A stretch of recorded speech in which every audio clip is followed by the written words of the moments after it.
ஏன் இந்த பாவங்கள் ஜெகதீஸ்வரா, ஏன் இந்த கோலங்கள் பரமேஸ்வரா, ஏன் இந்த தடுமாற்றம் சர்வேஸ்வரா, ஏன் இந்த அவலங்கள் கங்காதரா.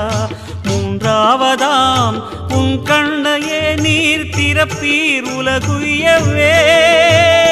ஆதி அறியாமலே வாழ்ந்து வரும் வாழ்விலே ஆசைகளின் ஆட்டமே பாரு.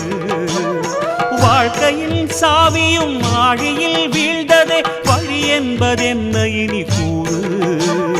கைலையில் தாண்டவம் ஆடியது போதுமே, பூமியில் நீ